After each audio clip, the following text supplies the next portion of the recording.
Hey everyone, welcome to Keeping It 100 podcast, Real Women, Real Talk with Adrienne and Jacqui.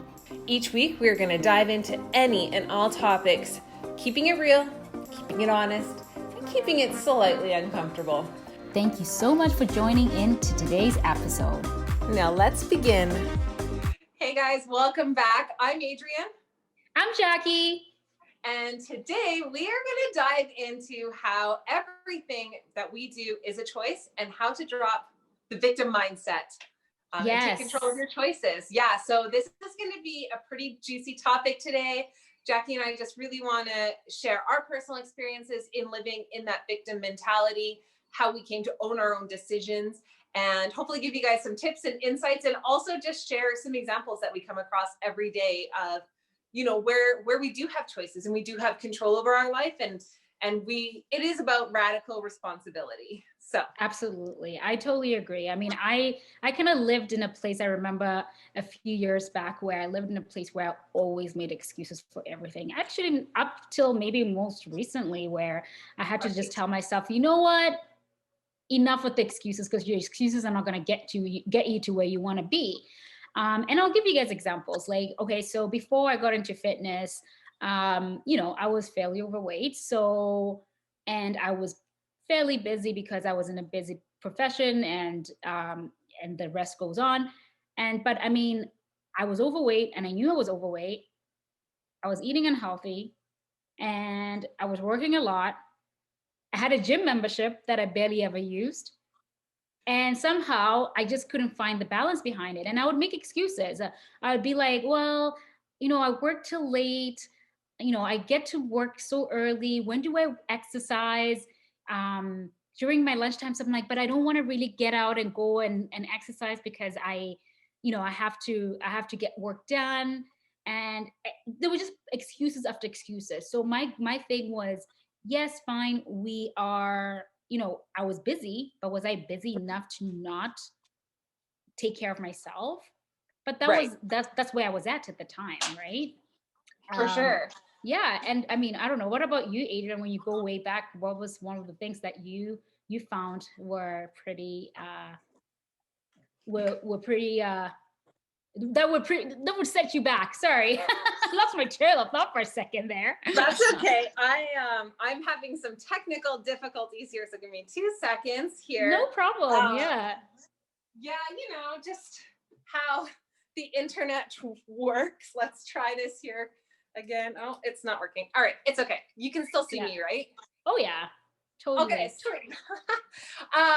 Thanks for sharing that. Sorry, Oh no, that's okay. Yeah, I can keep going anyway. So yeah, no, I mean, until we get Adrienne back on there. So yeah, I mean, for me, it was just always excuses after excuses. I always had an excuse for everything. I had excuses for not exercising. I had excuses why I ate too much. I had excuses why I couldn't change my diet. I had excuses why I didn't want to do what I had to do as a responsibility. My life was just full of excuses. Yeah. And I think it's easy to blame others, right? It's really hard for us to have that conversation. And so I think it's quite common. We just tend to put it out on other people because that's the easiest solution. So I was the same. I mean, you blame everybody, right? Like, even if we think back, like, I could blame my parents for X, Y, and Z. And I was a teenage mom. So I was always like, well, I can't do this because I have a kid, and this is this. And, and then, like you said, like recently too, like within the last 10 years of like, well, I would like to work out, but I'm so busy, or I don't have time because of this, or I can't do this for this reason. And they're just excuses, honestly, at the end of the day. And it's interesting because a few years ago, so like where I started shifting my mind of like almost being a victim to every circumstance, like, well, I would love to go to the gym, but I work full time and I have a kid. But I'm like, well, there's people who work full time and have children and they manage to do it. A friend of mine at the time had this theory, or this like saying that she heard, which was, instead of saying I don't have time, to start saying this is not a priority to me. Yes. And ultimately that was the key, where I was like, Oh, just changing that language, right? It makes a huge difference. Well, and that's just it. Like, yeah, okay. Like maybe you don't have time. Like everybody's different. And so I don't think it's ever fair to be like, well, just because this person can do it, this person can't or something.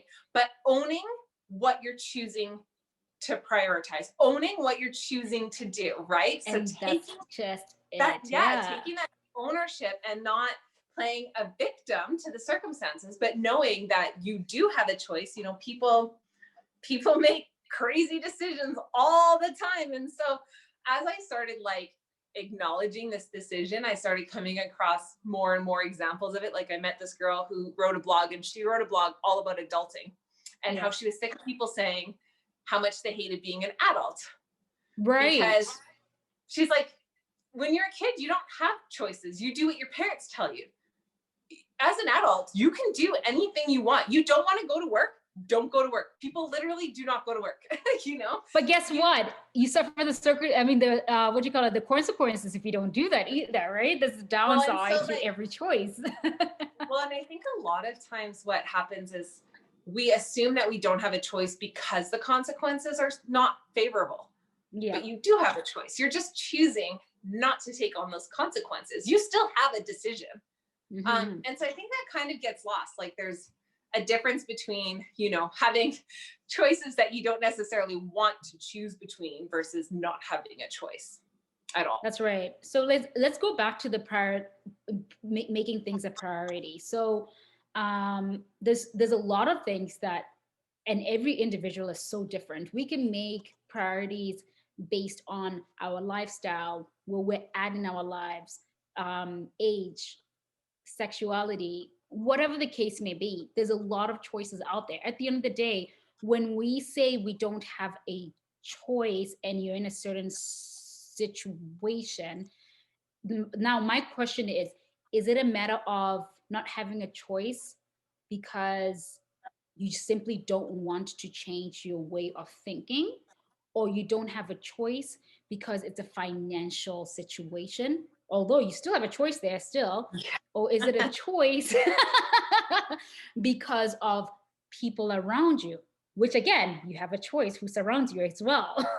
Yeah, I mean, we'll get back to that in a moment. I think everything, like if we were to take out stuff that like, what are the things that we do not have a choice over? So you cannot choose, you know, where you're born or what you're born into, right? That's like right. Obviously, like sexuality and stuff is not a choice, it's predetermined. It's not a choice. All that stuff. Exactly. Okay, so that's, if you take all that stuff, but we still have decisions that, you know, we can make. So like you can't choose where you're born, what you're born into, or who your parents are, but you can choose how you want to carry forward, you know, any lessons or what or culture, or like you have a choice in terms of because where you're born is where you're born.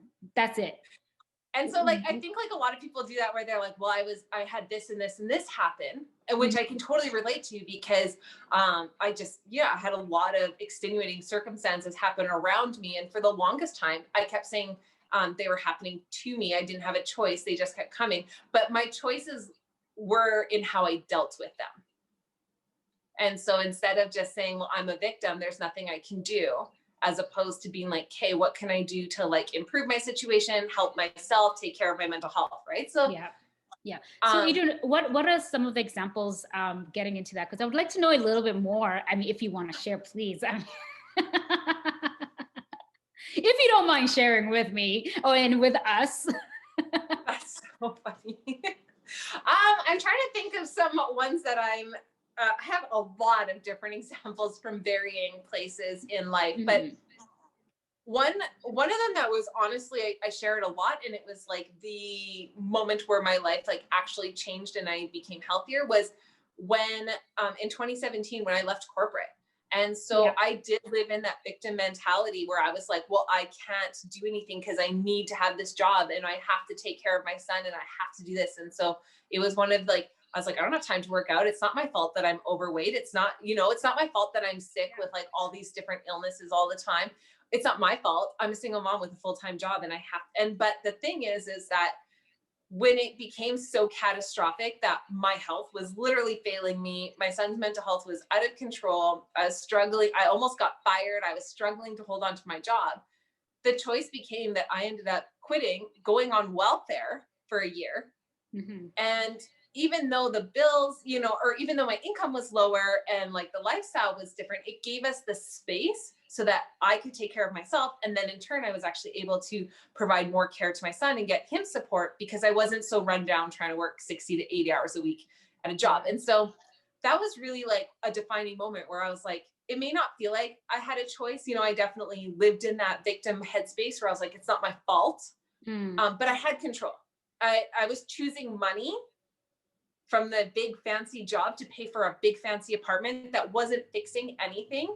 And I chose that for years. And honestly, I just was so depressed that all I did was rack up credit cards anyway. So it's not like the money was benefiting us. I was not in a headspace to do anything right. And so the choice was, I was choosing to try and fix our problems with material items. And eventually I chose to put the money and everything aside and like take a step back. And it was hard for the ego, of course, you know, to be like, how am I going on welfare? But I was taking care of my son. And in turn, it made our lives better. And so that's like one example I use a lot of, like, you have a decision, right? It's not always going to be the prettiest decision. Of course, nobody wants to spend over a decade. And it's life, right? A lot of times in life, we do have to make choices, especially as an adult.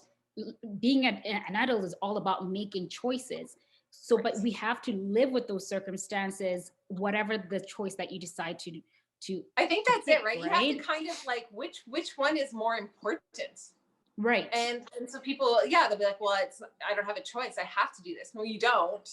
People have gone from like CEOs of companies to being full on homeless because of choices, or because they just don't want to, or they've just stopped and they start traveling the world and like throw all their money. Like, people do these radical things, and while they may seem radical, they are choices, right? And so I think that's, it starts off as a choice, and then maybe they end up in a rabbit hole too, right?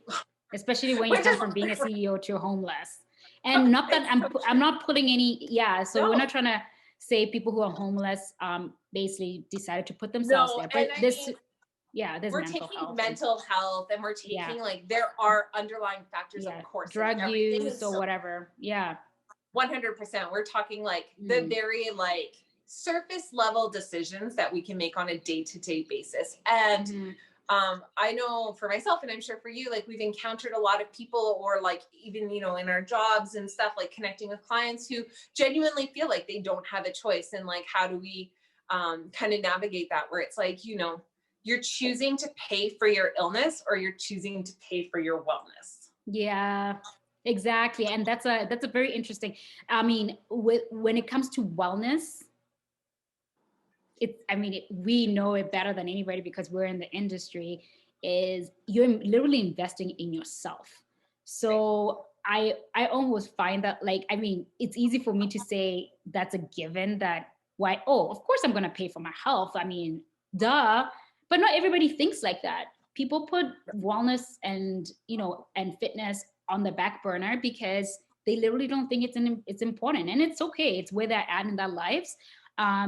But, you know, it comes down to, if you're going to make that choice, you have to live with the consequences of either having some form of, you know, health issues or anything that comes with it. It's true. I think that, I mean, I think the key thing is if you're choosing to put your health last, if, you know, there's so many reasons too, right? Yeah. Like, you're working, you have children, this and that, which is fine. They're all valid, but it's just acknowledging that, taking that victim mentality of it, where it's like, and you're choosing to put yourself last. Mm-hmm. So one thing that I'll just put an example about, just like a very vague example. It has nothing to do with anything. Where, for example, maybe you're a single person and, you know, you've been single for quite a while and you're looking for, you know, you're looking to date, and it comes out, I mean, when you're dating, it comes down to choices. You go on dates, you meet these amazing people. I'll say guys because I'm coming from a straight female point of view. You're looking for that awesome guy that's going to connect you with you. You're going to have that chemistry sexually, emotionally, mentally, right? Like you're looking for your person, right? That sounds but you juicy. Right? Oh my God. Ooh. Speaking of which, you guys, I've been watching, I'm just going to throw this in there. Has nothing to do with the topic, but we're going to throw it in there anyway. Adrienne told me, and other people told me about Bridgerton. And oh my goodness, speaking of choices, if you haven't watched it, check it out. You're welcome. Anyhow, back to topic. Okay, so yeah, and you know what your criteria is, or at least you hope you know what your criteria is. Whatever decisions you decide, I will just give an example. Maybe you're looking for a guy who's successful, the guy that treats you well, hopefully, he's loyal, he's faithful, he's whatever, right? Maybe he's good looking, I don't know, like tall, blue eyes, I don't know, whatever. Right? I'm just giving criteria here. Yeah. And then you have a mental state. You know what you want. You know what you would like to get. And then you go back and you start going on dates. And then you start going out with maybe somebody who doesn't even have, like, can't even keep a job. Or maybe you go out with somebody who, like, people who basically you go on a date. And I'm not saying that guys should pay for dates all the time or whatever. Maybe he decides that he's just going to pay for himself at a date, and you pay for yourself. And then you keep having that trend of dating the same type of people that they're not what you deserve. Mm-hmm. And then you come back and you say, but I don't have a choice. No, you do. Because you know what you want, you know what you're worth, you have a choice. If a guy who doesn't have a job or barely can keep a job, who isn't any of the 4 criteria, remember, tall, blue eyes, hottie patootie, successful in their career. If they don't have those 4 things, then what are you doing with that choice there? Right? I think that like where you hear about people will be like, I can't help it, I'm just attracted to the bad guys. And I'm like, right? No, you're not. You're just making a choice to be attracted to them. There's obviously something deep rooted inside you that is seeking out, right? And that's a self-work kind of thing. And it's like, it's like, oh, I can't help it, I'm just naturally drawn to X, Y, and Z. And it's like, we talk about this a lot actually with like horoscopes. Jacqui loves horoscopes, and I'm very like hesitant to them. And I know I'm not obsessed, but I don't know. It's like a little once in a while, that pretty right bang on, and I'm like, oh, and then it pumps me up. And sometimes that right on in a negative way, and I'm like, oh, you suck. I don't mind them too much, but like I was telling Jacqui, I was like, my hesitation with horoscopes is that I have a lot of experience of people blaming their life on their sign. And so like, and they're like, well, it's not my fault, I'm a Cancer. And I'm like, what? That doesn't make any sense. And so as I roll my eyes. And so it's like things like that, where it's like, if we really take a step back and look at our, like, our environment, how we're thinking, how we're approaching things, everything is a choice. You have a decision. You can receive a text message that pisses you off and you can respond to it instantly in anger, or you can set the phone down and take a breath. And like we do, I mean, again, with the exception of like, obviously things with like mental health and stuff, there are other layers, but like, for us general population right now, like there is a decision, like you can make that choice. And it's things like, if you have a really full workload and you're like, hey, my mental health is slipping, you can take a moment to meditate, to take a step every morning, take 5 or 10 minutes to create a morning routine versus sleeping. And this is actually something I do coach my clients on a lot, which is, okay, if you're waking up at 7:30, but you feel like your morning is rushed, we're going to start waking up at 7:20 and then pushing it to like 7:15, 7 o'clock, very slowly, of course, because you don't want to overwhelm yourself. But there is that choice to start programming your brain to have extra time to do something good with your morning, so you're not feeling rushed, right? Or it's like, if you want to hit snooze 8 times, sleep in, be rushed in traffic, get angry, go to work. And like, these are choices Yeah. And it's not your fault that Starbucks was late. It's, you know what I mean? Oh, it's not your fault that when you got to Starbucks, there was a long lineup, and then that made you extra, and then you couldn't get out of that line drive-through, and then you ended up spending an extra 15 minutes that you shouldn't have at the Starbucks line to get your coffee, which is fine. I mean, I love my Starbucks, and then it makes you an extra 15 minutes on top of the 10 minutes that you're already late. No, it's not anybody's fault except the choice that we made. We made the choice to go to Starbucks in the morning to go get a coffee when we knew we might run late. Right? Totally. And like, I mean, yeah, there's just so many examples I think we can give, but like this topic just gets me really fired up in our, like what we do, because you just hear it a lot where like people, we're just not conditioned, I think, to prioritize our health, which is really unfortunate. And so it is kind of depending on where you are and the society you live in. I know for like my experiences here in Calgary, Canada, like it just seems to be the last thing to put on the list.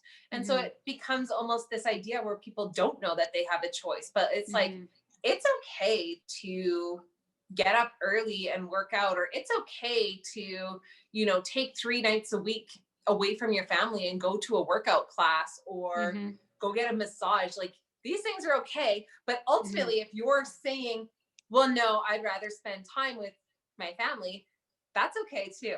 But knowing it's a choice and you're not victim to it. Yeah. So absolutely. And so it's like, oh, well, this and this needs to happen. Okay, but then you're choosing that. You know, you're choosing to stay at a job you hate and work late and sacrifice X, Y, and Z, right? And yeah. No, absolutely. I mean, I absolutely agree. I mean, just from a personal stand of view, I actually, let me say professional for now, because my focus is working with professionals that either go to the office or they work at home. That's the majority of my clients, and you know, it's my duty and my responsibility to make sure that they balance out their lives. You know, they work as much as they move, and just make sure that they stay in that work-life balance. However, you know, you do once in a while run into, you know, people who do get a little busier. Maybe it's a week, but I've literally, and I applaud some of my clients that do this, they will have meetings back to back, deadlines and everything else. But at the end of the day, they still show up. Right. Because my thing is show up and, you know, I'll handle the rest. All you need is that mental break, that 30, 45 minutes or 60 minutes, whatever you want. If 60 minutes is too long, come for half the session. Even 30 minutes is enough to get you going, get you absolutely pumped up to move you on to the next phase of whatever else that you were drenched in prior to your workout. So this is my thing. I always just, you know, all I ever say is show up and I'll take care of the rest. So for sure. It just comes down and to so that, right? It ultimately is still, it's their responsibility to make a decision. Absolutely. You know, take their lunch hour, take that time for themselves, because that's what's going to refuel them to take on the rest of the day. Right. And then if we're making decisions not to take that time and then blaming somebody, work or boss was evil. I mean, of course it's hard, you know, when you have a job and you can't necessarily get up and leave, but then, you know, there's lots of examples of people who woke up early before work, stayed to go after, etc. So yeah, it's really even working through lunch, like it's a choice. Like I remember the first few, like couple of years of my career, like, you know, I was still a junior, so like I would literally do whatever it took to make sure I worked all the time, every time, just to make sure that, you know, I prove a point that I'm a hard worker or whatever the case may be. But at the end of the day, are you doing yourself justice doing that though? Like, because at lunch, I mean, we are entitled to a lunch break, and human brain can only function for so long until you're not really productive. Let's just be honest. Half the time when you're actually productive, you're either just going through the motions because everything is like copy and paste and repeat, which is like that in most jobs anyway. But at the same time, you're not taking that time to reset your mind and be able to actually take in what it is that you're focused on. That being said, just closer when I started doing fitness, and I started teaching classes, and I was working at my previous job downtown, during the lunch hours. So I taught classes corporate downtown. So what I would do is during a certain time, I would leave at let's say 11:15, and I won't come back till 1:15, right? And that was just how I had negotiated my that period, and then I'll try and make up for it later on down the line. But that was a choice that I made. Even though my project manager would give me a guilt trip about it, I'll be like, but this is what we discussed. I cannot leave my other client. I cannot not show up.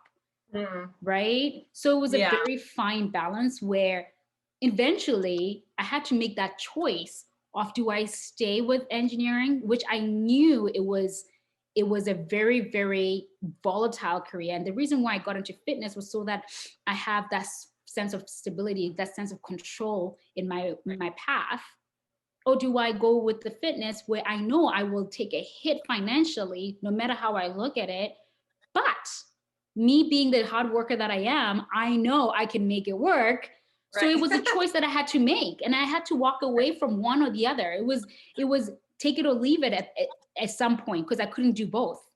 As much as I tried to pull it off for years. We have such a similar backstory. I think it's so fascinating that we met, because I'm like, we pretty much went through like the same thing with like just different details, right? Where we both like, it literally came down to like, yeah, you can have this fancy career and all the shiny stuff that comes with it. Yeah. Or like the, the fitness and or everything you go else. with your pet passion, or And so it really, honestly, when I took out the material side of it and all of like, if I took out the money aspect, and you can tell me if you were the same, like I really had to look past the paycheck and everything, where I was like, deep down, my mental health, which one is going to benefit my long-term mental health and allow me to care for my family. And for the longest time, I thought money was the answer to it. And it's like, okay, well, I've been doing this for 10 years and I have made money and I have nothing to show for it. And I'm no better. So let's make this decision. And, it was a hard year, of course, financially. And I have tried never to complain about it, because I'm like, I complained a lot in my corporate job, and having that acknowledgement that I'm like, I did choose this path. And quite frankly, neither of them are easier or harder. They all have their ups and downs, but exactly. For me, it was definitely the volatility of the industry, and the fact that I had no work, I had more of no work than work itself. That, and when I remember when I hit about 31-ish, I started thinking, I was like, I feel like I'm always taking 10 steps forward and then 20 steps back with my financial growth, or even just, my career. I'd have, work would be good, things would be awesome. And the next thing you know, the economy either hits, or our projects get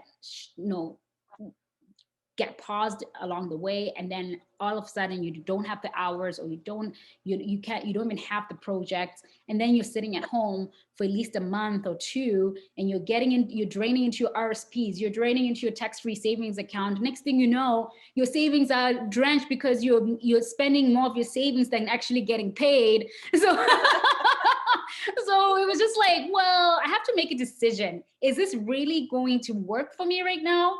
Or do I go with something that I absolutely fell in love with, which was fitness and helping people and being in the business of changing people's lives?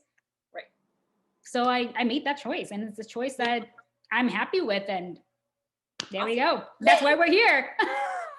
That's why we're here. And I just, even outside of myself, just like people I've observed, or like in relationships, just really like noticing, like, you see this a lot when you gave the dating example, where it's like, when people are like, oh, I couldn't call because I was really busy. I'm like, I remember reading that book, He's Just Not That Into You. And the guy was like, if he told his wife he would call her at 5, he would just be like, hey, I have to go to the bathroom. And he would leave meetings. And he like really like brought forward this point that like in every aspect, we do have decisions and we have control over how we're handling things, how we want to respond. And I think that's just like really looking at a situation with like that bird's eye perspective of like, if you feel like you don't have a choice, this is my lesson drop for the day. If you feel like you don't have a choice, take a step back. Like, sorry. I like this is my lesson for the day. I love that. But I feel like this is kind of what I started doing, what I coach my clients in doing, and just like helping them to understand where the choices come from is like taking that step back, right? Imagine like you're getting that angry text and you want to you're shaking and you want to respond. And I'm there all the time because I'm sure we've all gotten those angry texts once in a while, right? Once in a blue moon, or at least once in our lives, where you're like, what do I say to this? Yeah. Right? So like if you take your current situation, like let's say you're like, well, I really want to start a fitness journey, but I'm so busy with work and then I have kids at home. It's like, take a step back from that and really just like analyze it and be like, hey, you know, where do you have time? Like, do you have a partner that could pick up 1 or 2 nights a week and help out with dinner? Do you have maybe an extra hour in the morning or a lunchtime to go for a walk?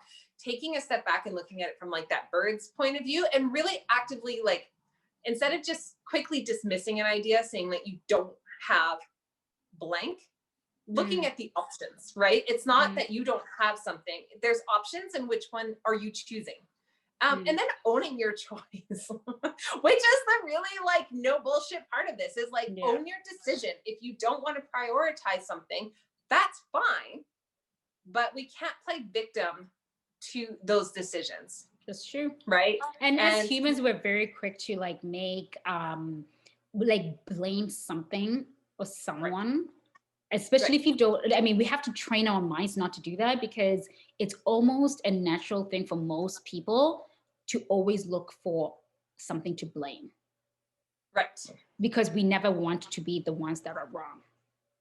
Even when you're in an argument, right? Even if you're in an argument and you know that you're wrong, but you're still going to stand back and be like, you know what, Adrienne? No, I stand by That's, it's so true. And I mean, obviously there's always extenuating circumstances. We're not picking on anybody or saying that certain, you know what I mean? There's always going to be like, okay, maybe you want your dream job and it's way out, you know, far away and you don't drive. I get it. I've been there. And it's still taking out that victim aspect of like, what are your choices? Okay. Could you get a loan and buy a car? No. Could you find a different job that might be a stepping stone? And so it's like, yes, there's always going to be extenuating circumstances that are slightly outside of our control, 100%. But then taking that step back to see what is within your control that you could change to get there. Right. And so it's not about miracle working and changing all this stuff, but really like there's so much within our bubble that we have immediate control over. And then I think people are so quick to overlook it. They want to look at the big picture and it's like, well, I'd like to do that, but I can't afford to go to school and I can't. Okay, well, I mean, there are 40-year-olds with 6 kids from, you know, that immigrated from other countries that go and become doctors. So like, it's true. What decisions do you want to make to get you there? Yeah. It's really what it comes down to. It's like, take that victim part out and I heard this actually on a podcast yesterday, take radical responsibility for what you're doing. Exactly. No, absolutely. I actually have a very good friend of mine, just started like a course, I think it's like she went back to school and I'm super, super proud of her. She's got kids, she's got a family. She know what I mean? She's just like a power woman and she just decided to change her career a little bit and she went back to school and honestly, it comes down to like, and she, you know, you're in your 40s and you're starting all over again. Guess what? She's doing it. A lot of people out there are changing their careers every single day because they're generally not happy. I did it in my 30s. Some people do it early. Some people are lucky enough to do it, to figure it out while they're in university that this is probably not the right path for me. And you change it. I know someone who just literally changed that degree halfway through that program in university, but he's lucky enough to be in his early 20s to be able to shift his career path. But you know what I mean? Different people are always there's some, I don't know what I was listening to. And And basically oh yeah, it was a show that I was watching. Something to do with, I can't remember what it was. But anyhow, so basically this lady is an entrepreneur. She's a powerhouse. She's got kids and she has 2 businesses and all that jazz. And this guy was basically, asking her all the questions of how did you get there? Actually, it's a show called, I think it's the Billionaire something show. It's one of those reality shows. Anyway, doesn't matter. The point is, so this guy was just kind of asking him, and he's like, "Oh my God, this is amazing. So proud of you. I love what you've accomplished till, to this point." I think she's in her late 30s now, or early 40s, and she's just rocking it. And then she was like, "You know what? You remind me a lot like my dad, because he was also, he's a businessman, and nobody knows that he's a businessman and he's a billionaire, but he's acting like he's not, because he's trying to turn, I don't know, $100 into like $1 million business idea or whatever." Anyway, it's a show that I watch. Long story short, the guy was like, "Oh my goodness, that's amazing. So your dad was a businessman, blah, blah, blah." And then she was like, "Actually, my dad established his business when he was 6 years old." Whoa. And he managed to make it super successful. So it was just, and this is just an example that somebody who's 6 years old, he should be retiring and probably just, or at least if he can just retire and just call it a day. But he decided to start something brand new from the ground up and became a successful I can't remember what his business was, but that's my point is, anybody, you can switch your mindset to whatever you want to switch it to. Yeah. The first step is making sure that in your mind, you know what you want. Set your intentions. If making $1 million in a year is what you're looking for, put that down on paper. Put it down on paper. Put it everywhere. Like what's your coach's name? Brian Mark says, where he says, put your goals everywhere. Because I mean, I listen to his podcast too, right? Like he's such an inspiration too. Well, where you put it, like put it down, but then take action. Yeah. Right. And then do it. And then take those steps. Baby steps. Okay, each week, break it down to each week, even each day. How am I going to get to that $1 million goal? And then when you start, talking to yourself, and believe in yourself, everything. And then somebody told me the other day, was it you? No, it wasn't you. What was it about? It was my friend. I was on the phone with my friend and I said, I can't remember what we were talking about. I rarely say I can't do something because I'm working on my mindset, but I had said like I couldn't do something. I was like, well, I can't do that. And he told me that I don't even know if I'm supposed to say that. He told me he tells his clients every time they say they can't, it's 10 burpees. I like that concept actually.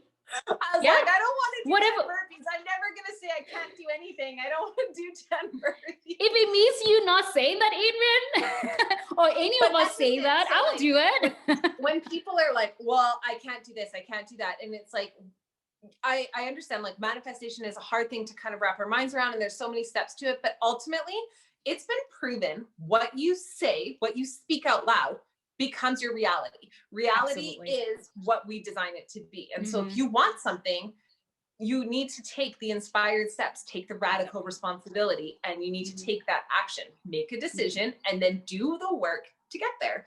And know that you have a choice. We have choices to change our careers.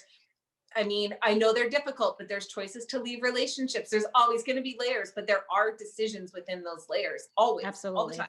Absolutely. And the sooner we start owning it, and that was really it, was like I played victim for so long to being in this like horrible job that I hated, but I did it for the money. You know, this horrible, like my home life was awful. My son's mental health was like off the charts, not good.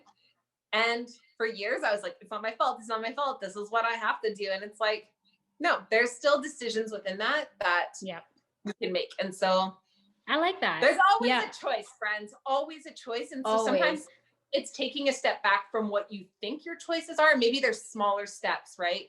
Look like within your bubble, not so much the big picture immediately, but like, what can you do? Like you said, like today, this week, you know, to lead to those things. And speaking of stepping, you know, look within your bubble. And sometimes you almost need to remove yourself from that bubble and look at and put yourself in someone else's shoes looking in. And if it means you writing it all down of what you see from that outside of that bubble, write it down. See what it is that, and write everything down. Don't even think about what you like and what you don't like. Just write down everything that you think you're seeing from your outside bubble. And then go through that list and start crossing off things where you're like, but why? The things that you question, the things that are cons, the things that are disadvantages, the things where you feel like you're not putting yourself first. Right. Give yourself that challenge. See how that works out for you. And honestly, it makes a huge difference. Stepping from the outside, even if it means you going on to Banff or Canmore on a little retreat by yourself, if it takes you to if it takes that for you to be able to step back outside your bubble, do that, right? I mean, I think we really need else to you are in the world. we often have blinders on, and then it's funny because we have this like tunnel vision that only sees the biggest picture possible, and then that looks impossible. But it's like, just take a step back, look at the things that are within your immediate control. I know, like in the coaching program I'm in, and then I've also heard this elsewhere, is like similar to what you're saying of like writing it down, where it's like, think of the version of you that you want to be. And then with that person in mind, like, who do you want to be? Like, what does success look like to you? What does, what would be the ultimate reality for you? And from that perspective, look at what you're doing today and ask yourself if what you're doing right now will get you there. Exactly. Is it working for you? The people that are around you, you know what I mean? Like, but that's another topic that we're going to jump into the next episode. We're just talking about that but have a moment to just think about that, you guys. So should we close things off here, Adrienne? Yeah. That completely set our piece. So. Yeah. It's a heated topic for me, but I appreciate anybody who's listened through the whole thing. And like I said, I mean, obviously there's so many layers, and there's obviously different situations and lots that is without our control, but there's so much within our control, and really like analyzing like, what do you actually have control over? Because it's more than we often think, or we often are willing to take responsibility for. So that's right. And there's a little like quote that says, start with one day or day one, you make a choice. Yeah. And it's a very, very strong quote. I don't know. I don't know if it is anybody that has ever been, I don't know who said it originally, but it's such a strong one. So it's either day one or one day. Right. Weigh out your balance and see how that works out for you. All right, you guys. Perfect. Love, peace, and happiness, team. Thank you so much for joining us. Thank you so much. If you enjoyed this episode, we would super appreciate it if you could leave us a review below. It means the world to us. Just let us know what your biggest takeaway was. That would just mean the world to us if you could leave us a review. And if you could share with all your friends and family, team, and we would really, really appreciate it. Let's spread the love. And we're just here to speak the truth, keeping it 100. Thank you so much, everybody. Thanks. Bye. Bye.